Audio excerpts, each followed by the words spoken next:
বনশ্রী বাইতুল আতিক জামে মসজিদে জুমার জন্য আগত হাজারাতে মুসল্লিয়ান ইকরাম, আল্লাহ তাআলার ফজল, আল্লাহ তাআলার করম, আল্লাহ তাআলার মেহেরবানি, তিনি আমাদেরকে হজ শেষে আবারও আপনাদের সাথে সাক্ষাতের তৌফিক দিয়েছেন।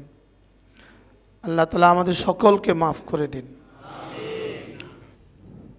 রাসূল করিম সাল্লাল্লাহু তাআলা আলাইহি ওয়াসাল্লাম যারা হজ করে তাদের জন্য এভাবে দোয়া করেন, আল্লাহুম্মা গফিরিল হাজ, আল্লাহ আপনি হজ করনেওয়ালাকে মাফ করে দেন। আল্লাহ রাসূলের দোয়া, ওয়াগফির লিমান ইস্তাগফারা লাহুল হাজ, আল্লাহ হাজি সাহেবরা যাদের জন্য দোয়া করবে আল্লাহ তাদেরকেও মাফ করে দেন। মানে কোনো দলকে আর বাদ দেন নাই। কি ভাই, রাসূল করিম সাল্লাল্লাহু তাআলা আলাইহি ওয়াসাল্লামের দোয়া কতটা দামি দোয়া, যেদিন যাকে যা বলেছেন তা হয়েছে।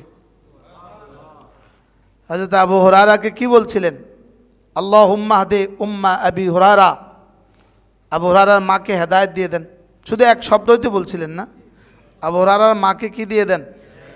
হযরত আবু হুরায়রা ছুটতে লাগলেন, দৌড় দিলেন যে দেখি আমি আগে পৌঁছি না রাসূলের দোয়া ঘরে আগে পৌঁছে।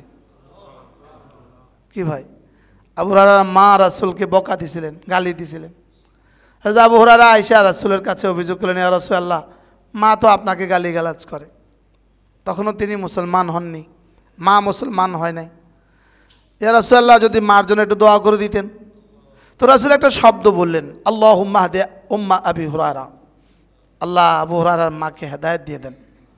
হযরত আবু হুরায়রা তো বুঝে গেছেন রাসূলের দোয়া তো অব্যর্থ, তো তাড়াতাড়ি ছুটতে লাগলেন, দৌড় দিলেন আবু হুরায়রা, দেখি আমি আগে পৌঁছি নাকি দোয়া আগে পৌঁছে।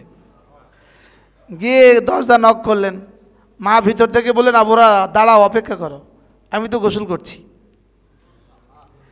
তা আবু হুরায়রা দরজা খুললেন, মা কালেমায়ে শাহাদাত পড়তে পড়তে দরজা খুললেন। আবু হুরায়রা দরজা নক করলেন, মা কালেমায়ে শাহাদাত পড়তে পড়তে দরজা কি করলেন, খুললেন। রাসূল করিম সাল্লাল্লাহু তাআলা আলাইহি ওয়াসাল্লাম যখন যা বলেছেন এভাবেই হয়েছে। তো রাসূলের এই দোয়া, আল্লাহুম্মা গফিরিল হাজ, আল্লাহ হাজি সাহেবকে মাফ করে দেন, ওয়াগফির লিমান ইস্তাগফারা লাহুল হাজ, এজন্য মহল্লা যারা এই হজ থেকে আসবে তাদের কাছে দোয়া চাইবেন যে আমাকে মাগফিরাতের দোয়া করে দেন, আমাকে মাগফিরাতের দোয়া করে দেন। আল্লাহ আমাদের সকলকে মাফ করে দেন। আমি বারবার বলছি আলহামদুলিল্লাহ, মিনা আরাফা মুজদালিফা আমার মসজিদ, আল্লাহ সকলকে মাফ করে দেন। মেরে ভাইও, হজ প্রত্যেকে নিয়ত করেন যে আল্লাহ আমার জন্য হজ সহজ করেন, কবুল করেন। যারা করছেন তারা আবার করার নিয়ত করেন, যারা করেন নাই তারা হজের নিয়ত করেন। হজ করছেন, মাশাআল্লাহ, দেখা হয়েছিল। হ্যাঁ, আল্লাহ আমাদের সকলকে হজ্জে মাবরুর নসিব করেন। আল হজ্জুল মাবরুর লাইসা লাহুল জাযা ইল্লাল জান্নাহ। রাসূল করিম সাল্লাল্লাহু তাআলা আলাইহি ওয়াসাল্লাম ইরশাদ করেন, হজ মাবরুরের কোনো পুরস্কার নাই, হজ মাবরুরের পুরস্কার শুধুই জান্নাত। যে হজ করার জন্য আশা করে আর দোয়া করতে থাকে আল্লাহ তাআলা তাকে তৌফিক দিয়েই দেন, আল্লাহ তাআলা তাকে নিয়েই যান। হজ শুধুই টাকা দিয়ে হজ যাওয়া যায় না। অনেক মানুষ জীবনে দুনিয়াতে আছে, টাকা আছে কিন্তু হজে যেতে পারে নাই, আছে না নাই? অনেক মানুষ দুনিয়াতে আছে। এজন্য আল্লাহ তাআলা যাদেরকে তৌফিক দিয়েছে তারা তো প্রত্যেক বছরেই যাওয়া উচিত, বাকি সব কাজ ঠিক রেখে। আর কমপক্ষে তো বছরে একবার উমরা করা উচিত। আপনি শ্বশুর বাড়িতে বছরে একবার যান না, তো শাশুড়ি কি বলে, কি হইল জামাইটা বছরেও একবার আসে না। হ্যাঁ, বাড়িতে গ্রামের বাড়িতে আব্বা আম্মা আছে, আপনি বছরে একবার যান না, তো কি বলে সবাই, কি কঠিন, কি নিষ্ঠুর, সে আসে না। তো আল্লাহর ঘরে যাওয়ার যাদের সুযোগ আছে আর যান না, আল্লাহ কি বলে, ও আমার ঘরে আসে না। কি ভাই, একটাই ঘর পৃথিবীতে যেই ঘরকে আল্লাহ তাআলা মাসাবাতান বলেছেন। মাসাবা, মাসাবা মানে বারবার ফিরে আসার জায়গা। মাসাবা মানে কি? দুনিয়াতে কোন বাড়ি, কোন পার্কে আপনি বারবার যান? কোন দেশে আপনি ঘুরতে বারবার যান প্রয়োজন ছাড়া? একবার গেলে আর ভাল লাগে না। কোন নদীর পাড়ে বারবার যায়? কক্সবাজার কয়বার গেছেন? একবার গেলে আর ভাল লাগে না। লেকিন আল্লাহ তাআলা বলেন, আমি এই ঘরকে বানিয়েছি মাসাবা, বারবার ফিরে আসার জায়গা। বারবার কি? ফিরে আসার জায়গা। এটা হলো মাসাবার এক তর্জমা। আরেক তর্জমা হলো মাসাবা, সওয়াব থেকে মাসাবা, যে এই ঘর হলো নেকি অর্জনের সর্বশ্রেষ্ঠ জায়গা। এই ঘর নেকি অর্জনের কি? সর্বশ্রেষ্ঠ জায়গা। মাসাবা, সওয়াব অর্জনের সর্বশ্রেষ্ঠ জায়গা। এক ওয়াক্ত নামাজ তো 1,00,000 ওয়াক্তের সমপরিমাণ। কোনো মুসলমান যদি 30 দিন একটানা, মুআল্লিমুল হুজ্জাজের মধ্যে মুফতি সাঈদ আহমদ রাহিমাহুল্লাহ তাআলা লিখেছেন, কোনো মানুষ যদি 30 দিন একটানা বাইতুল্লাহতে জামাতের সাথে নামাজ পড়ে, তো আল্লাহ তাআলা তাকে 950 বছর বাইতুল্লাহর বাহিরে নামাজ পড়ার সমপরিমাণ নেকি দান করবেন। 950 বছর। তো সকলেই তো হিম্মত করা উচিত যে 40 দিন একটানা বাইতুল্লাহতে তাকবীরুল্লাহ পড়ে আসব। জীবনে যদি কারোর এই এরাদা হয়, ইনশাআল্লাহ আমার এরাদা আছে, আমার এরাদা আছে ইনশাআল্লাহ, আমি একবার 40 দিন বাইতুল্লাহতে তাকবীরুল্লাহর চেষ্টা করব ইনশাআল্লাহ। যদি বাইতুল্লাহ হয় আর তাকবীরুল্লাহ হয় আর 40 দিন হয়, তো কেমন হবে বলেন? কি হয়? হ্যাঁ, কোনো মানুষ যদি তাকবীরুল্লাহ 40 দিন একটানা পড়ে, রাসূল করিম সাল্লাল্লাহু তাআলা আলাইহি ওয়াসাল্লামের ইরশাদ করেন, কুতিবাত লাহু বারাআতান, আল্লাহ তাআলা তার জন্য দুটো পরওয়ানা লিখে দিবেন। বারাআতুম মিনান নিফাক, নিফাক থেকে মুক্তির পরওয়ানা লিখে দিবেন। 2 নাম্বার বারাআতুম মিনান নার, জাহান্নাম থেকে নাজাতের, জাহান্নাম থেকে মুক্তির পরওয়ানা লিখে দিবেন। আচ্ছা বলুন তো দেখি, আমলটা কি খুব কঠিন? পুরস্কারটা কেমন? কি একজনের 40 বছরের জেল হয়ে গেছে, এখন যদি বলে যে 100 দিন গুলিস্তানে গিয়া দাঁড়ায় থাকলে 12 ঘন্টা ডেলি ফিলার ধইরা, তো তোমার 40 বছরের জেল মাফ, কেমন হবে বিষয়টা? আচ্ছা 1000 দিন দাঁড়ায় থাকলে মাফ, এটাও তো সহজ না কঠিন? কি হয়? আর এখানে 40 বছরের মাসালা নয়, 40,000 বছরের মাসালা নয়, 40 কোটি বছরের মাসালা জাহান্নাম, 40,000 কোটি বছরের মাসালা জাহান্নাম।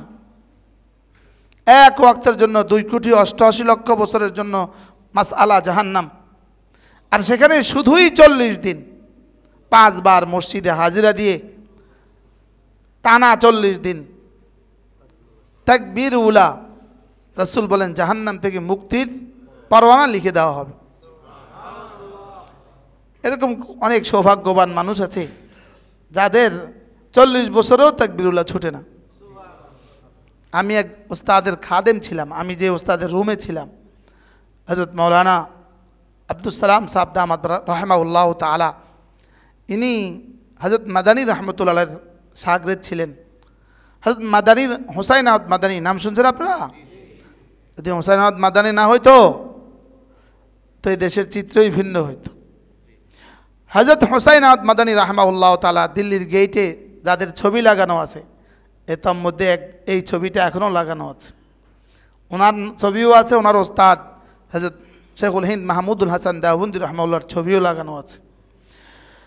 হযরত মাদানী রাহিমাহুল্লাহ তাআলা, হুসাইন আহমদ মাদানী রাহিমাহুল্লাহ ফুল পছন্দ করতেন, ফুল, বেলি ফুল, গোলাপ ফুল পছন্দ করতেন।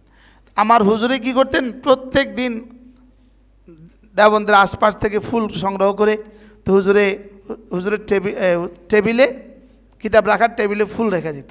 হযরত মাদানী আয়েশা এই ফুলগুলো এমনি গ্রান নিয়ে টুপির নিচে রেখে দিত।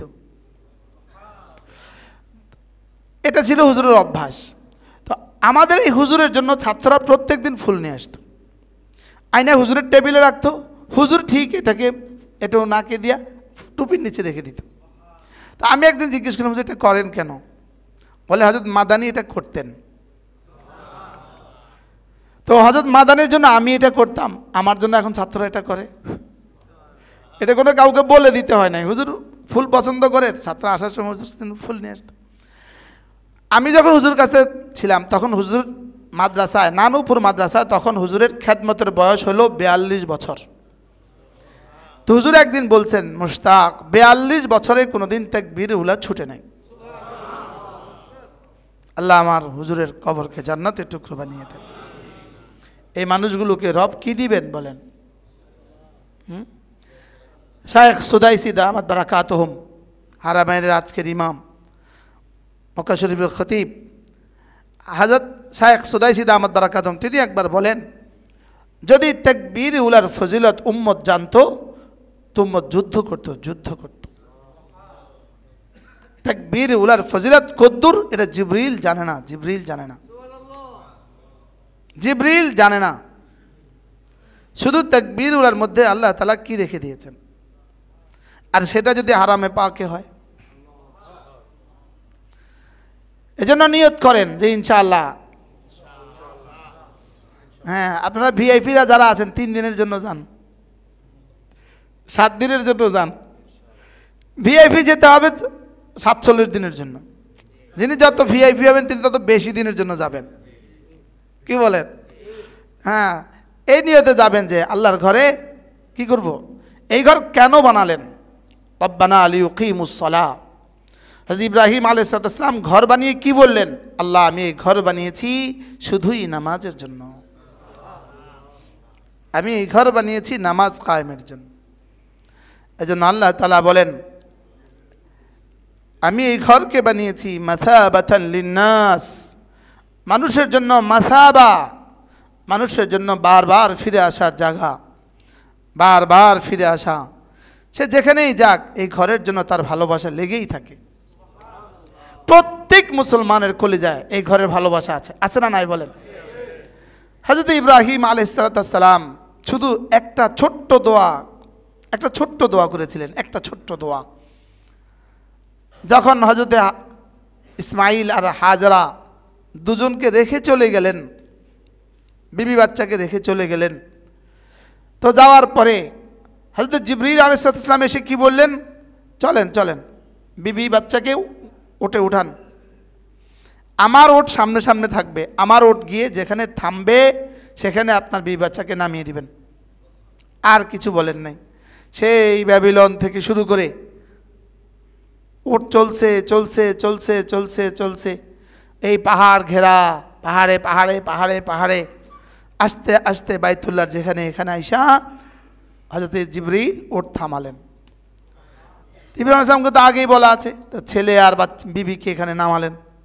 এবার বললেন আর এদের সাথে কথাও বলতে পারবেন না, এদের দিকে তাকাতেও পারবেন না, এবার সোজা চলে যান, আবার শহরে, নিজের শহরে চলে যান।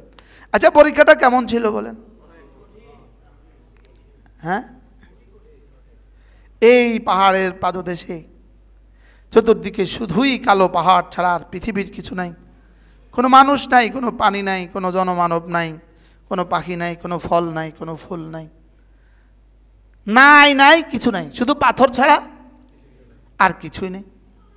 এখানে কিছু একটা পেঁপে গাছ লাগা দিবে আর এটা উঠবে, এটাও নাই, এই সম্ভাবনাও নাই, আর এখানে রেখে চলে গেলেন। হযরত ইব্রাহিম আলাইহিস সালাম যখন হাঁটতে থাকলেন তো বিবি পিছনে পিছনে, তিনি তো ওটে উঠে হাঁটতে থাকলেন, বিবি পিছনে পিছনে ছুটতে থাকলেন পাগলের মতো। 6 মাইল দূরে এক জায়গা আল ওয়াদেক, এই জায়গায় গিয়া বিবি জিজ্ঞেস করলেন, আপনি আমাদেরকে এখানে রেখে কোথায় যাচ্ছেন? আমার আকাল্লাহ, এটা কি আল্লাহ তাআলা বলেছেন? হযরত ইব্রাহিম আলাইহিস সালাম মাথা নাড়লেন, কষ্টে মানুষ মুখে জবাব না দিয়ে মাথা নাড়লেন, হ্যাঁ আল্লাহ তাআলা বলেছেন। হযরত হাজরা প্রথম শব্দ বললেন, ইদান লা ইউদাইয়ুনা, ইদান লা ইউদাইয়ুনা, তবে আপনি যেতে পারেন, আল্লাহ তাআলা আমাদেরকে বরবাদ করবেন না। বাস, তাওহীদের শিক্ষা, প্রথম শব্দ, যান, আপনি যেতে পারেন। আচ্ছা, ওই মহিষীও কেমন ছিল বলে? আমাদের বিবিরা হলে কি করতো? রাখেন, আমরা আল্লাহ মাআদ আল্লাহ। হযরত হাজরা ফিরে এলেন এখানে, আর হযরত ইব্রাহিম সামনে গেলেন। যখন দেখলেন হাজরার পদধ্বনি আর শোনা যাচ্ছে না, হাজরা চলে গেছে আর দেখা যাচ্ছে না, হযরত ইব্রাহিম আলাইহিস সালাম তখন বাইতুল্লাহর দিকে মুখ করে দোয়া করলেন। এবার হাত তুললেন। আচ্ছা, কলিজার ব্যথা কেমন? এই ব্যথিত হৃদয়ে আল্লাহ তাআলার কাছে হাত তুললেন। রব্বানা ইন্নী আসকানতু মিন যুররিয়্যাতি বিওয়াদিন গায়রি যী যারইন। আল্লাহ, আমি আমার বিবি বাচ্চাকে এমন এক জায়গায় রেখে আসলাম আপনার ঘরের পাশে, যেখানে পৃথিবীর কিছু নাই, পানি নাই, ফল নাই, কিছু নাই। আল্লাহ, আমি এখানে রেখে আসছি, আপনি বলেছেন তো আমি রেখে আসছি। এখন আপনার জিম্মাদারি এদেরকে ফল দিয়ে রিজিক দিবেন। আপনার জিম্মাদারি এদেরকে ওয়ারযুক আহলাহু মিনাত থামারাত, এদেরকে ফল দিয়ে কি দিবেন? একটা শব্দই তো বলেছেন, ফল দিয়ে রিজিক দিবেন। এবার বলুন তো দেখি, পৃথিবীর কোন শহরে সারা দুনিয়ার সব ফল পাওয়া যায়? এটার নাম মক্কা শরীফ। এটার নাম কি? হয় না কিছুই পাওয়া যায় সব। কি ভাই, হয় না, লেকিন পাওয়া যায় সব। তো কার দোয়ার বরকতে? খলিল আলাইহিস সালাম তো আসলে তিনি দোয়া করার সময় কিন্তু আমাদেরকে নিয়ত করে করেন নাই। কি, তিনি দোয়া করার সময় কোনো আমাদের দিকে খেয়াল করে করেন নাই যে এরকম 6500 বছর পরেও কিছু মানুষ হজে আসবে, এদেরকেও আপনি ফল দিয়ে কি করেন? যেমন আপনি ওনার বাসায় যাবেন আজকের বিকেলবেলা, আপনি কয় কিলো ফল নেন? 2 কিলো মালটা, 2 কিলো আপেল, এই তো না, বেশি থেকে বেশি 3 কিলো মালটা। কার্টন তো আর নেন না। হ্যাঁ, ব্যয়ও তো ব্যয়ের বাসাতে দেশে কার্টন নেয় না, কার্টনে মালটা কার্টন নেয় না, আপেল কি দেয় না, কার্টন নেয় না, আঙ্গুর কার্টন নেয় না। আর ওখানে আপনার সাথে সাক্ষাৎ প্রার্থী কেউ জীবনে দেখে নাই, শুধু শুনছে যে হুজুর এখানে আছে, তো এখানে আসার সময় কার্টন ভরে নিয়ে আসে। আমাকে কার্টন আনলেন কি লিগা? আনছি আর কি। আমি কি আপনি আনেন নাই? ইব্রাহিম আসলামের দোয়া। কি ভাই, ভাই এই ফলের নাম কি? হুজুর ফল তো নাম তো জানি না। আমি কি, এই ফলের নাম হলো ইব্রাহিম আসলামের দোয়া, যেটা আর জীবনে দেখি নাই। এই প্রত্যেক বছর এমন কিছু মিলে যায় যেটা আর জীবনে দেখি নাই। কিন্তু ভাই এত বছর আসলাম, এটা তো আর দেখি নাই। এটার নাম কি? নাম তো জানি না। এটা ইব্রাহিম আসলামের দোয়া। কি ভাই, নবীদের দোয়া এভাবে কবুল হয়। এরপরে কি দোয়া করলেন? আল্লাহ, এরকম যেন হয় তুজবা ইলাইহি সামারাতু মিন কুল্লি শাই। আল্লাহ, সারা দুনিয়া যত কিছু আছে সব যেন এখানে খিচে খিচে নিয়ে আসা হয়। আচ্ছা, এখানে যেন নিয়ে আসা হয়, এখানে যেন নিয়ে আসা হয়, সারা দুনিয়ার যত ফল আছে সব যেন এখানে নিয়ে আসা হয়। তো এই দোয়াও কি কবুল হয়েছে? হ্যাঁ, বাংলাদেশের কুমিল্লার বরুড়ার লতি পাওয়া যায়। ও অ্যাভেলেবেল পাওয়া যায়, অ্যাভেলেবেল। কি পাওয়া যায় বলেন? আমি আমার ব্যয়ের বাসায় যাব, তো ভাবলাম একটু ফল কিনি।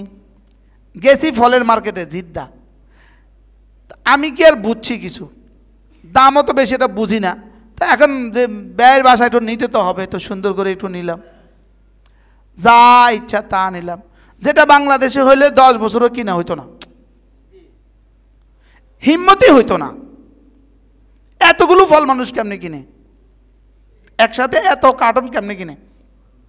বেটার দোকানে জানা অজানা যা ছিল, লাগাও একটা একটা কার্টন কার্টন লাগাও। কিন্তু এটা আমার নেয়া নয়, আমার এটা হলো ইব্রাহিম আসলামের কি ওই এক দোয়ার কারণে প্রত্যেকটা মানুষের হৃদয়ে কথা ঢুকে গেছে, না এখানে ফল কিনতে হয়, বেশি করে কিনতে হয়। কি ভাই, তাহলে এক এক দোয়ার ফলাফল কেমন? এরপরে আরেক দোয়া করলেন, 2 দোয়া তো হয়ে গেল। এরপরে আরেক দোয়া করলেন, আল্লাহ ফল দিয়ে রিজিক দান করেন। তো ফলের ফোয়ারা কেমন জারি হলো? এরপরে দোয়া শুরু হয়ে গেল, আল্লাহ তাহবি ইলাইহি আফইদাতুন নাস, সারা দুনিয়ার মানুষের হৃদয়কে এদিকে ঝুঁকিয়ে দিবেন। এখন বলেন তো আপনাদের হৃদয়গুলো ঝুঁকা আছে না নাই? শ্বশুরবাড়ির দিকে বেশি ঝুঁকা না বাইতুল্লাহর দিকে বেশি ঝুঁকা? কোন বয়সী মানুষের জন্য? সব বয়সীদের জন্য। হ্যাঁ, যার কলিজায় এক জাররা ঈমান আছে তার কলিজায় বাইতুল্লাহর ভালোবাসা আছে, আছে না নাই বলেন? এটা ওই দোয়া। তো ইব্রাহিম আলাইহিস সালামের দোয়া যদি আল্লাহ তাআলার কাছে এতটা গ্রহণযোগ্য হয়, তো মুহাম্মদুর রাসূলুল্লাহ সাল্লাল্লাহু আলাইহি ওয়াসাল্লামের দোয়া কতটা গ্রহণযোগ্য বলেন? তো তিনি কি দোয়া করছেন? আল্লাহুম্মা গফির লিল হাজ, আল্লাহ হাজী সাহেবকে মাফ করে দেন।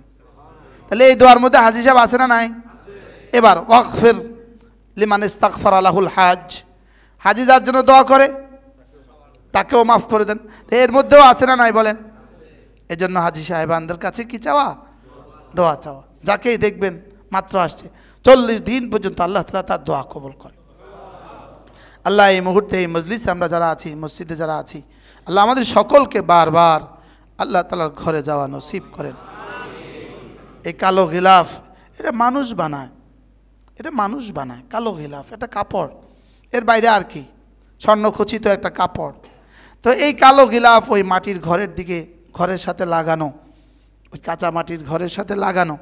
আর এটা যদি এত সুন্দর হয়, কি ভাই, ওই ঘর কত সুন্দর আর ওই ঘরের মালিক কত সুন্দর। এই কালো গিলাফের আকর্ষণ যদি এত সুন্দর হয়, কালো গিলাফের আকর্ষণ কেমন? আচ্ছা, এটা কিভাবে মানুষের হৃদয় আর চোখকে খিচে? হ্যাঁ, কি আকর্ষণ বলেন? কি যে এক মধুর আকর্ষণে কি হয়, কিভাবে মানুষের দিকে তাকিয়ে থাকি। আল্লাহ তাআলা আমাদেরকে বারবার এই ঘরে যাওয়া নসিব করেন। আগামী আরাফা পর্যন্ত আমাদেরকে জীবিত রাখেন সুস্থতার সাথে, আবার আগামী আরাফা যাওয়ার তৌফিক দান করেন। নিয়ত আছে তো সবার ইনশাআল্লাহ? যারা হজ করেন নাই প্রত্যেকে নিয়ত করেন, প্রত্যেকে। যারা হজ করেন নাই শামীম আমি দোয়া করে আসছি, আপনি এখন নিবন্ধন করবেন, আগামীবার হজে যাবেন ইনশাআল্লাহ। আল্লাহ তৌফিক দান করেন।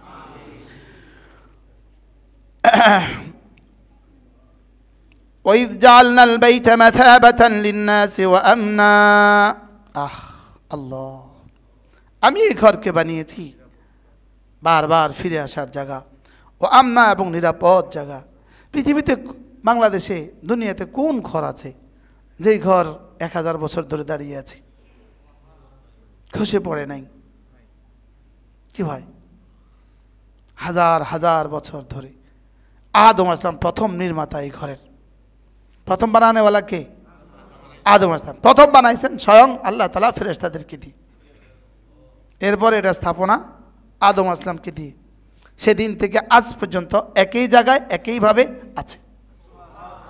শুধু পরে পরে এই শেষ এখনকার যে স্থাপনা, এটা কুরাইশ বানিয়েছে। ওই স্থাপনা এখনো কি, এরপরে কিছু তারমিম হয়েছে, কিছু সংযোজন হয়েছে, খলিফা সংস্কার হয়েছে। আব্দুল মালিক ইবনে মারওয়ান ইবনে হাকাম এটা কি সর্বশেষ সংস্কার করেন। এরপরে আর কোনো কি হয় নাই, সংস্কারও আর হয় নাই।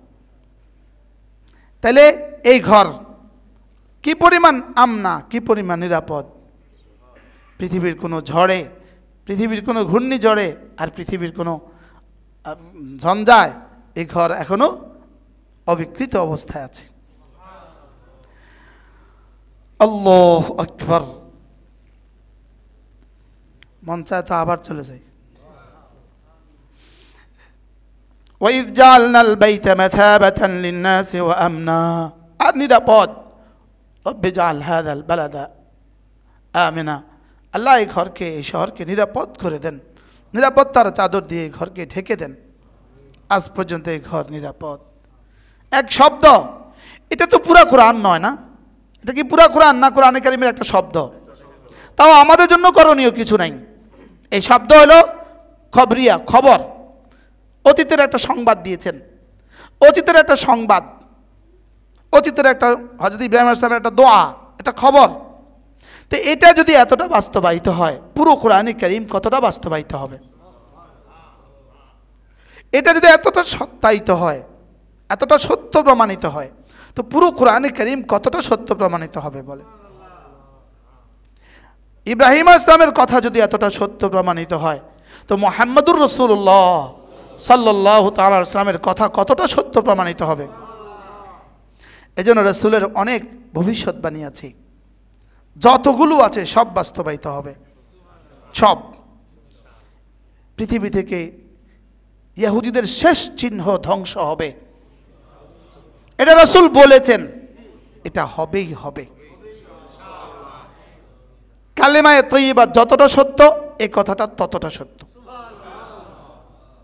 আগামীকালে সূর্য উঠবে কি উঠবে না সন্দেহ আছে, লেকিন পৃথিবী থেকে ইহুদি নিশ্চিহ্ন হবে, এতে কোনো সন্দেহ নাই। ওই নিশ্চিহ্ন হওয়ার সিলসিলা শুরু হয়ে গেছে, বলেন ইনশাআল্লাহ। কারণ মুহাম্মদুর রাসূলুল্লাহ বলেছেন।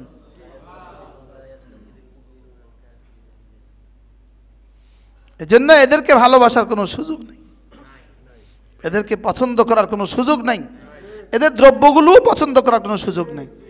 বাজার থেকে ইচ্ছাকৃতভাবে এদের কোনো আসবাব কিনবেন না, ইচ্ছাকৃতভাবে। কেউ কিনে ফেলেছে তো ভিন্ন কথা, এখন আর ফেলবেন না, ভাঙবেন না, কিন্তু ইচ্ছাকৃতভাবে এদের কোনো দ্রব্য কিনবেন না। এদেরকে হৃদয়ের মণিকোটা এক জাররাও যেন এদের জন্য কোনো কি না আসে, ভালোবাসা না আসে। সাপকে ভালোবাসতে হয়, সাপের জন্য খুব দোয়া করতে হয়, আল্লাহ সাপটাকে ভালো ভালোই তার ঘরে পৌঁছিয়ে দাও। হ্যাঁ, কি বলে, দোয়া করতে হয়। হ্যাঁ, এজন্য খবরদার, চলমান যুদ্ধে আল্লাহ তাআলা যেন আল্লাহ তাআলার কুদরত দ্বারা খায়রের ফয়সালা করে দেন। আল্লাহ তাআলার কুদরত দ্বারা যেন আল্লাহ তাআলা ভালো কিছুর ফয়সালা করে দেন, যেন আল্লাহ তাআলা উম্মতে মুসলিমার জন্য এই বিষাক্ত বিস্ফোরণকে, ইসরায়েলের এই বিষাক্ত বিস্ফোরণ, ইসরায়েলের ক্যান্সার, আল্লাহ তাআলা যেন এটাকে চিরতরে পৃথিবী থেকে নিঃশেষ করে দেয়। আল্লাহ তাআলা করবেন, এটা আল্লাহর সিদ্ধান্ত। লেকিন আপনার চোখের পানি যদি এর সাথে জুড়ে যায়, তা আপনি দামি হয়ে গেলেন। আপনার দুফোঁটা চোখের পানি যদি এর সাথে জুড়ে যায়, আপনি দামি হয়ে গেলেন। এর চেয়ে বড় জালেম পৃথিবীতে আর কে হয়েছে এর চেয়ে বড় জালেম পৃথিবীতে? ফেরাউন 400 বছরে মাত্র 30,000 হত্যা করছে। সে যদি হয়ে যায় পৃথিবীতে জালেমের কিংবদন্তি, জালেমের উদাহরণ, তা আগামী ইতিহাসে নেতানিয়াহু কি পরিমাণ জালেমের উদাহরণ হবে বলেন? কি পরিমাণ জালেমের উদাহরণ হবে আগামী ইতিহাসে? আর রব তাকে কি পরিমাণ শাস্তি দিবেন? বলবেন যে দিচ্ছেন না কেন? আল্লাহ ছাড় দেন, ছেড়ে দেন না, এটা আল্লাহর সিদ্ধান্ত। আল্লাহ শুধুই মুসলমানদের দিলগুলো দেখছেন। এজন্য আমাদের হৃদয়ের আকুতি হওয়া উচিত। এখন কি উচিত? শিরিক থেকে বাঁচা, কুফরি থেকে বাঁচা। এদের প্রতি ঘৃণা যদি কেউ পোষণ না করেন, ইহুদিদের প্রতি যদি ঘৃণা আপনার হৃদয়ে না আসে, তা আপনার ইমানে সমস্যা আছে। আপনার ইমানে কি আছে বলেন? এত বড় জালেম, কোন ভাষায় তাকে জালেম বলবেন? কোন ভাষায় তাকে জালেম বলবেন? এজন্য ইনশাআল্লাহ অচিরেই ওই দিন আসবে, একটা ইহুদিও পৃথিবীতে থাকবে না, একটা ইহুদি। মুসলিম শরীফের হাদিস, রাসূল বলেছেন, যা বলেছেন তা হবে। বলেন কি বলছি? রাসূল যা বলছে তা হবে। তাবুকের যুদ্ধের দিনে, তাবুকের যুদ্ধের দিনে আল্লাহ রাসূল সাল্লাল্লাহু আলাইহি সাল্লাম হযরত মুআয ইবনে জাবালকে ডেকে বললেন, মুআয, যদি তুমি একটু বেশি হায়াত পাও, তুমি অচিরেই তাবুককে দেখবা বাগানে বাগানে ভরা। একটা শব্দ বললেন, তুমি তাবুককে দেখবা যে না দেখবা এটা বাগানে বাগানে ভরে গেছে, এটা সবুজে ভরে গেছে। আমার বারবার যাওয়ার সৌভাগ্য হয়েছে। তাবুক পুরোটা শহর, পুরো এক জেলা, ধরেন কত বড় জেলা, বাংলাদেশের 10টা জেলার থেকে বড়। পুরো এক জেলা শুধুই পাহাড় আর শুধুই সবুজ, শুধুই পাহাড় আর শুধুই সবুজ। এক শব্দ, লারাআইতা তাবুকা জিনানা, তুমি দেখবা তাবুককে সবুজে সবুজে ভরা, বাগানে বাগানে ভরা। এক এক আঙ্গুরের মাঠ 6 কিলোমিটার, 10 কিলোমিটার। তাবুকের জাইতুন পৃথিবীর সেরা জাইতুন, তাবুকের তিন পৃথিবীর সেরা তিন।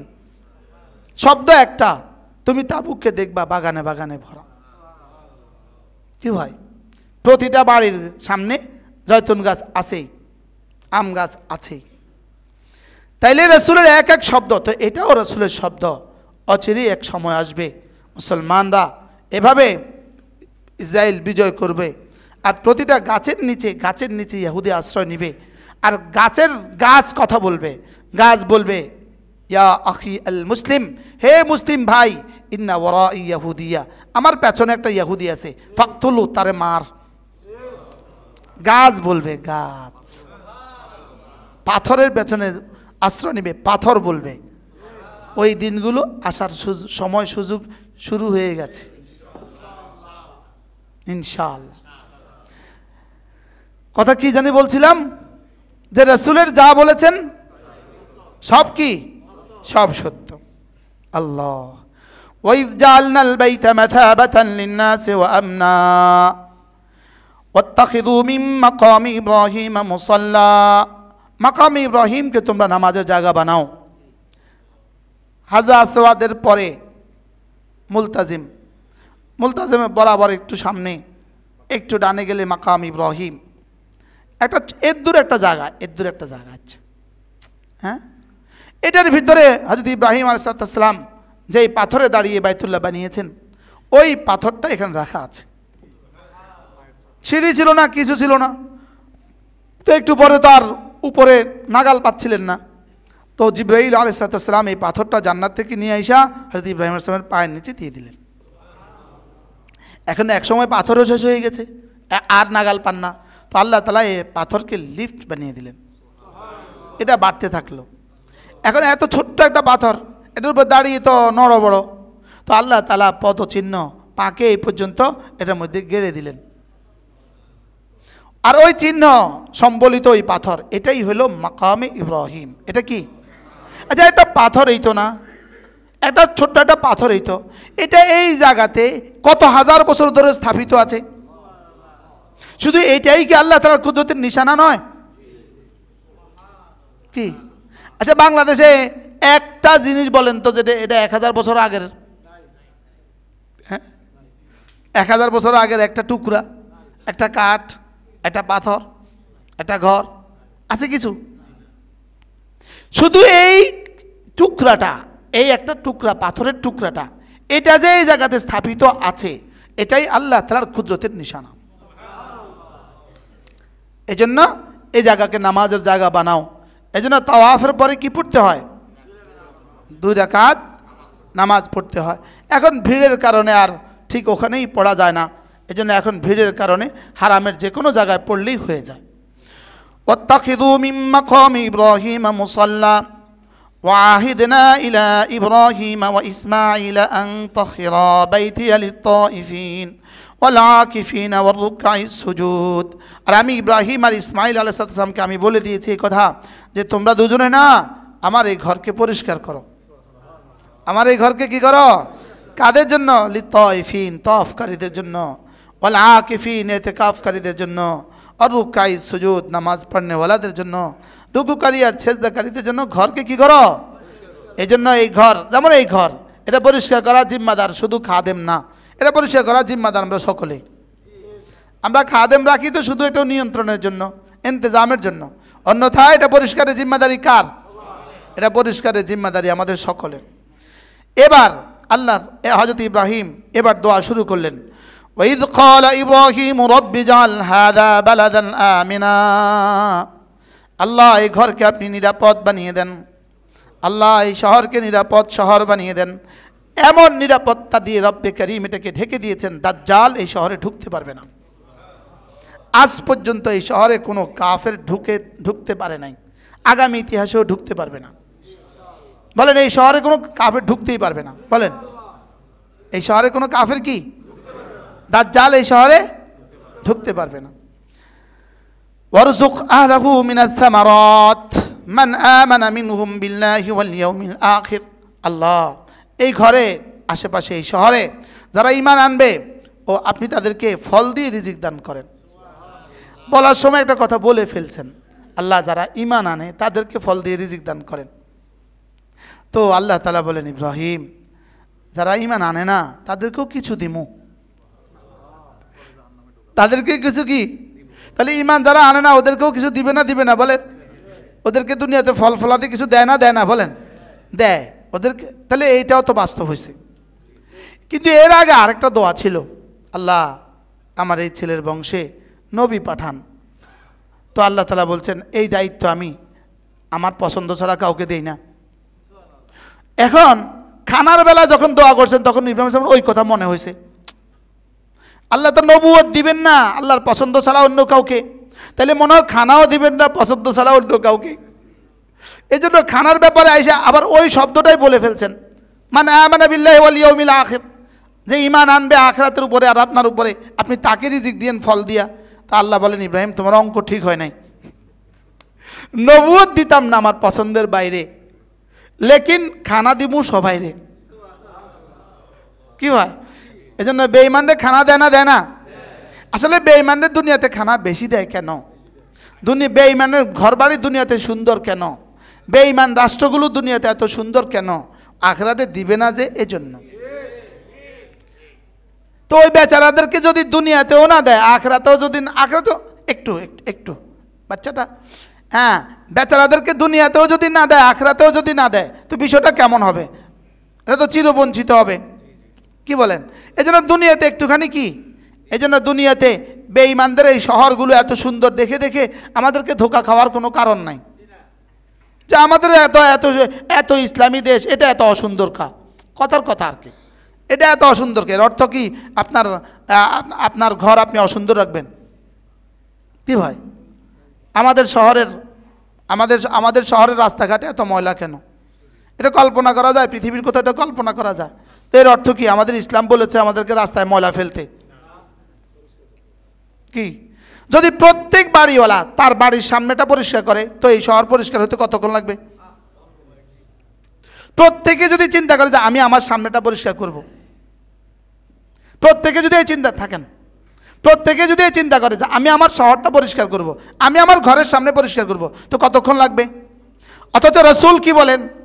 নাযিফু আফনিয়াতাকুম, তোমরা তোমাদের বাড়ির আঙ্গিনা পরিষ্কার করো। আচ্ছা, মুহাম্মদুর রাসূলুল্লাহ সাল্লাল্লাহু আলাইহি ওয়াসাল্লাম, ইসলামী শিক্ষা, নাযিফু আফনিয়াতাকুম, তোমরা তোমাদের বাড়ির আঙ্গিনা পরিষ্কার করো। ফা ইন্নান নাযাফাতা মিনাল ঈমান, নিশ্চয়ই পরিষ্কার পরিচ্ছন্নতা ঈমানের অংশ। তাহলে প্রত্যেকে যদি তার বাড়ির সামনেটা পরিষ্কার করতো, এই গলিটা প্রত্যেকেই তার বাড়ির সামনে পরিষ্কার করলে কতক্ষণ লাগবে আর কোনটা অপরিষ্কার থাকবে? এখন আমাদের মানসিকতাই কেন জানি এমন, যত ময়লা আছে সব নিয়ে রাস্তায় ফেলে দাও। এটা ইসলামী শিক্ষা না আমাদের মানসিকতা? আমরা নষ্ট হয়ে গেছি আমরা। ইসলাম তো এটা বলে নাই। এজন্য অন ইসলামী দেশগুলো এত এত এত পরিচ্ছন্ন হবে কেন? আর ইসলামী দেশ এত ময়লা হবে কেন? এত অপরিচ্ছন্ন হবে কেন? এজন্য দায়ী কি আমাদের ইসলাম না আমরা পৌঁছে গেছি। প্রত্যেকে যদি একটু হাত লাগায়, আপনি কি হাত লাগাইতে হবে? আপনি বাড়িওয়ালা, আপনি কি হাত লাগাইতে হবে? আপনি আপনার দারোয়ানকে বললেই তো হয়, আপনি আপনার কর্মচারীকে বললেই তো হয়, এটা পরিষ্কার করো, শুধু এক শব্দ, এটা পরিষ্কার করো, হয়ে গেছে। কিন্তু এই শব্দ বলতে আমরা রাজি না। অথচ ইসলাম আর নাযাফাতু মিনাল ঈমান, তাহলে বাইতুল্লাহ পরিষ্কার করার কথা কে কাকে বলেছেন? আল্লাহ তার রাসূলকে বলেছেন। এই জন্যই খাদেমুল হারামাইন, সৌদি আরবের যিনি বাদশাহ থাকেন, তিনি নিজ হাতে বাইতুল্লাহ ঝাড়ু দেন। বছরে একবার, আগে দিত আরাফার দিন, এখন দেয় মুহররমের 1 তারিখ। আরাফার দিন পারে না, বেশি ব্যস্ততার কারণে ঢুকতেই পারে না। এই জন্য মুহররমের 1 তারিখে নিজ হাতে বাইতুল্লাহর চাবি দিয়াম দরজা খুলে নিজ হাতে ঝাড়ু দিয়ে বাইতুল্লাহকে একভাবে ঝাড়ু দেন। এই আয়াতে কারিমা, আতাহিরা বাইতিয়া লিত-তাইফিন ওয়াল আকিফিন ওয়ার রুকআইস সুজুদ, আমার ঘরকে তোমরা দুজনে পরিষ্কার করো। আল্লাহু আকবার কাবীরা। আর কি, এই শহরকে নিরাপদ শহর বানিয়ে দাও।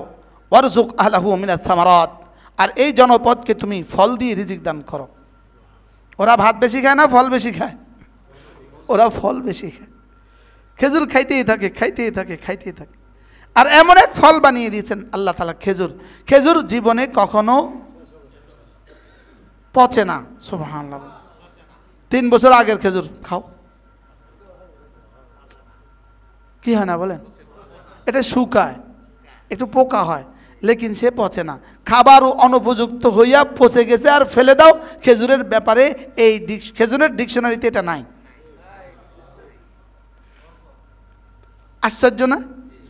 একদম কচি সেটাও খাওয়া যায়, একটু পরে সেটাও খাওয়া যায়, পাকা সেটাও খাওয়া যায়, 10 বছর হয়েছে সেটাও খাওয়া যায়,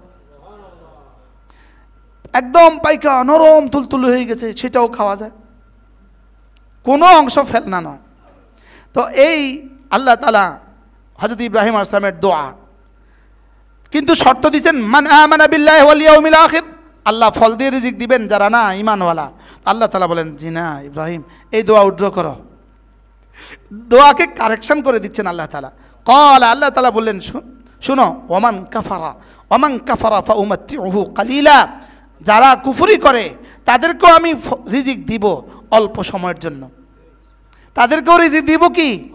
তাহলে ওদেরকে রিজিক যত বেশি দান করেন অল্প অল্প সময়ের জন্য, আর আমাদেরকে যত অল্পই দান করেন পরে দান করবেন বেশি সময়ের জন্য। তাহলে কাদেরকে বেশি দিলেন? মূলত ওদেরকে দিলেন বেশি অল্প সময়ের জন্য, আমাদের দিলেন কম, দিলেন অল্প সময়ের জন্য, আর বেশি দিবেন চিরদিনের জন্য। ক্বালা ওয়ামান কাফারা ফাউমাত্তিউহু কালিলা, যারা কুফরি করে তাদেরকেও আমি অল্প সময়ের জন্য রিজিক দিব। ফাউমাত্তিউহু কালিলা, তাদেরকে অল্প সময়ের জন্য রিজিক দিব। সুম্মা আত্তারুহু ইলা আযাবিন নার, এরপরে ঠেলে দিব, বেঁধে ঠেলে দিব, বাধ্য করে দিব। সুম্মা আত্তারুহু, এরপরে তাকে আমি বাধ্য করে দিব ইলা আযাবিন নার, জাহান্নামের দিকে ঠেলে দিব।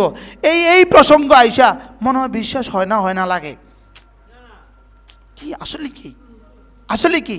তো সব যদি সত্য হয় এটা কেন মিথ্যা হবে? তাহলে কাফের কুফরির ঠিকানা জাহান্নাম। বলেন, কোন কাফের জান্নাতে যাবে না, কোন বেঈমান জান্নাতে, এই কথার উপরেও ঈমান আনতে হবে। কোন বেঈমান কি? বেঈমান জান্নাতে যাওয়া এভাবে অসম্ভব। হাত্তা ইয়ালিজাল জামালু ফি সাম্মিল খিয়াত, সুইয়ের ছিদ্র দিয়ে ওট ঢুকা যেভাবে অসম্ভব। আচ্ছা, উদাহরণটা কি পরিমাণ কঠিন উদাহরণ। একটা সুই আর সুইয়ের ছিদ্র কদ্দূর হয় আর ওট কদ্দূর হয়, সুইয়ের ছিদ্র দিয়ে ওট প্রবেশ করা যেভাবে অসম্ভব, এক বেঈমান জান্নাতে যাওয়া এভাবে কি? তাহলে সমস্ত বেঈমানের ঠিকানা কি? এজন্য আল্লাহর কাছে পানা চাওয়া, আল্লাহ আমাকে কুফরি থেকে পানা দান করেন। সব সময় এটা বলতে থাকবেন, আল্লাহ কুফরি থেকে পানা দান করেন। মওত তো আসতেই হবে, মৃত্যু তো আসতেই হবে, গুনাহ খোদা না খাস্তা কিছু না কিছু হয়ে যেতে পারে, লেকিন কুফরি থেকে।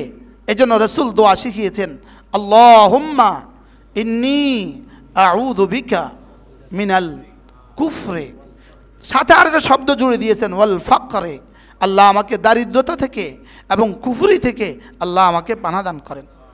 হ্যাঁ, দারিদ্রতা মানুষকে কুফরি পর্যন্ত পৌঁছায় দেয়, এজন্য কুফরির সাথে দারিদ্রতাকে মিশায় দিছে। আল্লাহ যেন আমাদেরকে কুফরি থেকে পানা দান করেন। এমন কোনো কথা অনিচ্ছাও যেন মুখ থেকে বের না হয় যেই কথা দিয়ে মানুষ কাফের হয়ে যায়। আল্লাহ তাআলার জাতের উপরে, আল্লাহ তাআলার সিফাতের উপরে, ইসলামের কোনো অংশের উপরে কখনোই কোনো এশকাল না করা, কোনো প্রশ্ন না করা। বুঝে আসে না তো চুপ থাকা, বুঝে আসে না তো কি থাকা? বলেন, চুপ থাকা। বুঝে আসে না, আমি কি করব, বুঝে আসে না, চুপ থাকা। আমাদের ফাজাইলে সাদাকাতের মধ্যে একটা ঘটনা লিখছে। একজন মানুষ ছিলেন, উনি আলেমে দ্বীন ছিলেন, তো তার ইন্তেকাল হয়ে গেছে। তার ইন্তেকাল হওয়ার পরে অনেক দিন পরে কোনো প্রয়োজনে তার কবর খোঁড়া লাগছে।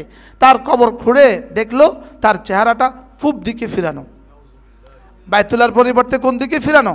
পূব দিকে ফিরানো।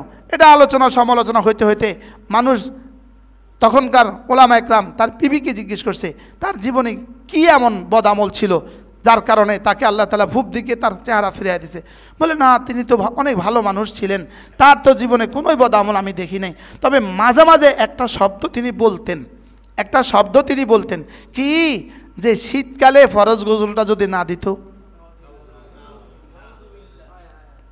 শীতকালে ফরজ গোসল অনেক কষ্ট না? এখনকার মতো কি আপনাদের বাসায় যে হিটার আছে, তখন কি হিটার ছিল? তাহলে শীতকালে ফরজ গোসলটা যদি না দিত, এক শব্দ তিনি মাঝে মাঝে বলতেন। তো এবার কিতাবে লেখে এই শব্দের কারণেই আল্লাহ তাআলা তাকে বেঈমান বানায় কবরে নিছে। কোনো ইসলামের কোনো অংশের উপরে কখনো কি না করা বলেন, আমার বুঝে আসে না, এটা ভিন্ন কথা। আমার বুঝেই কদ্দূর, আমি তো কত কিছুই বুঝি না দুনিয়াতে, আমি তো অনেক কিছুই বুঝি না। আমি কি সব বুঝি দুনিয়াতে? তো দুনিয়াতে তো আমি অনেক কিছুই বুঝি না। আরে হাজারো কিছু আপনি বুঝেন না, আপনি মনে করে আছেন আরে আপনি সব বুঝেন, আপনি হাজারো কিছু বুঝেন না। বাস্তব না বাস্তব? তাহলে আমি তো দুনিয়াতে অনেক কিছুই, দুনিয়ার অনেক কিছুই আমরা বুঝি না, চোখে দেখা অনেক কিছু আমরা বুঝি না, তা আমি ইসলামেরটা বুঝবো কেমনে? এই জন্য ইসলাম শুধু বুঝার জিনিস নয়, ইসলাম শুধু বুঝার জিনিস নয়, শুধু বুঝবো না, ইসলাম না বুঝাও করতে হবে। ইসলাম বিশ্বাসের বিষয়, বলেন ইসলাম কি? ইসলাম হলো বিশ্বাসের বিষয়। আচ্ছা, মুজাতে মাসে করে মুজার নিচে না উপরে? ময়লা লাগে কোথায়? তা আপনি মাসে করলেন উপরে কি লেগা? রাসূল করেছেন, এটা আমার বুঝার বিষয় না। অজু গেল কোনখান দিয়া? অজু ধুইলেন কোনটা? কি অজু গেছে কোন জায়গা দিয়া, আর ধুইছেন আপনি কোন জায়গা? তো এটার সাথে এটার কি সম্পর্ক? না, বলে না, এটা তোমার যুক্তিতে ধরার দরকার নাই, সব কিছু তোমার যুক্তিতে আসবে না, সব কি আমার কি যুক্তিতে আসবে না। তাহলে বেঈমান জাহান্নামে যাবে, এটা নিশ্চিত বিষয়, আপনার যুক্তি লাগবে না, আপনি কোনো যুক্তিতে এটা বোঝার দরকার নাই। এখন কোনো দার্শনিক, কোনো গবেষক, কোনো ফেসবুকের কি বলে পিএইচডি করা যদি আপনাকে বলে দেয় না বেঈমানও জান্নাতে যাবে, যে এটা বলবে তার ইমানে সমস্যা আছে, তার ইমানে কি আছে? তাহলে আল্লাহ তাআলা কি বললেন? কাফেরকে আমি দুনিয়াতে কিছু খাবার তো দিব, লেকিন সুম্মা আত্তারুহু ইলা আযাবিন নার, এরপরে তাকে আযাবের দিকে ঠেলে দিব। ওয়া বিসাল মাসির, আর জাহান্নাম কতই না নিকৃষ্ট ঠিকানা। এরপরে আল্লাহ তাআলা হযরত ইব্রাহিম আর ইসমাইলকে বললেন, আমার এই ঘরটা মেরামত করে দাও। কি করে দাও? মেরামত হয়ে গেছে, মেরামত করে ফেললেন, বাপ বেটা দুজনেই এটা ঠিক করে ফেললেন। ঠিক করার পরে এত সুন্দর একটা ঘর বানিয়ে দিলেন। তা আল্লাহ তাআলা বললেন, ইব্রাহিম আমার ঘর বানিয়েছো দুজনেই বাপ বেটা, এবার দুজনে মিলে না দোয়া করো, যা চাইবা সব দিব। অফারটা কেমন! ইস, যদি আমাদেরকে অফার দিত, আমি বলতাম আল্লাহ এমপি বানায় দাও, এর চেয়ে দামি কোনো অফার আর নাই বাংলাদেশের জন্য। এখন অনেকেই স্বপ্ন দেখতেছেন, কি হয়?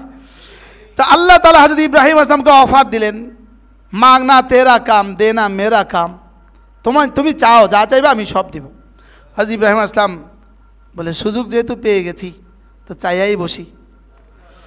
وَإِذْ يَرْفَعُ إِبْرَاهِيمُ الْقَوَاعِدَ مِنَ الْبَيْتِ وَإِسْمَاعِيلُ رَبَّنَا تَقَبَّلْ مِنَّا إِنَّكَ أَنْتَ السَّمِيعُ الْعَلِيمُ। দোয়া করে বসলেন, আল্লাহ আমাকে আর আমার এই ছেলেকে কবুল করেন। এটা সবচেয়ে বড় দোয়া, সুবহানাল্লাহ। বলে আপনি কত কিছু চাইবেন আল্লাহর কাছে, কি কি চাইবেন, আপনি কি বা জানেন? শুধু দোয়া করেন যে আল্লাহ আমাকে কবুল করো। বলেন শব্দ কি? তাহলে কবুল করতে গিয়ে যা যা লাগবে সব দিবে। কবুল করতে গিয়া রব্বানা তাকাব্বাল মিন্না ইন্নাকা আনতাস সামিউল আলিম, আল্লাহ আপনি আমাদেরকে কবুল করেন। আপনি কেমন? আপনি তো সামি, আমি যা বলেছি সেটাও আপনি শোনেন। আলিম ফি দমিরি, আমার হৃদয়ে যা আছে সেটাও আপনি জানেন। আল্লাহ আপনি তো সামি, আপনি তো আলিম। আমরা এই দোয়াটাকে মনে করছিলাম, আমরা যখন আমাদের ইমাম সাহেব খতিব সাহেব যখন দোয়া করে, এটা যখন পড়ে তখন আমরা মনে করি কি এখন দোয়া শেষ হবে, যাক এতক্ষণ হাত ব্যথা হয়ে গেছে, যাক এখন দোয়াটা কী হবে, এটা আমরা মনে করি এটা মানে এন্ড অফ দোয়া, আমরা মনে করি এটা দোয়ার শেষ সীমা। আসলে এটা দোয়ার শেষ সীমা নয়, এটা দোয়ার শুরু সীমা। হযরত ইব্রাহিম আসলাম দোয়া শুরু করলেন কি দিয়া? রব্বানা তাকাব্বাল মিন্না ইন্নাকা আনতাস সামিউল আলিম। আলহামদুলিল্লাহ, আমি তাওয়াফের মধ্যে এটা খুব বলার চেষ্টা করি এই শব্দ, কারণ আমি বলি আল্লাহ ইব্রাহিম আসলাম তো এই দোয়া দিয়ে দোয়া শুরু করছে, এটা ইব্রাহিম আসলামের দোয়া, আর এখানেই করছেন এই দোয়া, রব্বানা তাকাব্বাল মিন্না ইন্নাকা আনতাস সামিউল আলিম। এরপরে রব্বানা ওয়াজআলনা মুসলিমাইন লাকা ওয়া মিন যুররিয়াতিনা উম্মাতাম মুসলিমাতান লাক। আল্লাহ আমি আর আমার এই ছেলেকে আপনি না মুসলিম বানিয়ে দেন। আচ্ছা, তখন তারা মুসলিম ছিল কি না? ছিল। তখনও তারা মুসলিম ছিলেন কি না? ছিলেন। কিন্তু এই দোয়ার অর্থ কি তাইলে? এই দোয়ার অর্থ আল্লাহ আপনি না আমাদেরকে ইসলামের উপরে ইস্তেকামত দান করেন, ইসলামের উপরে মজবুতি দান করেন। এজন্য এই দোয়া করাও দরকার কিনা বলেন? নিজেরা নিজেরা মাঝে মাঝে বলবেন, আল্লাহ আমাকে ইসলামের উপরে মওত দান করেন, আল্লাহ আমাকে ঈমানের উপরে মওত দান করেন, ইসলামের উপরে ইস্তেকামত দান করেন।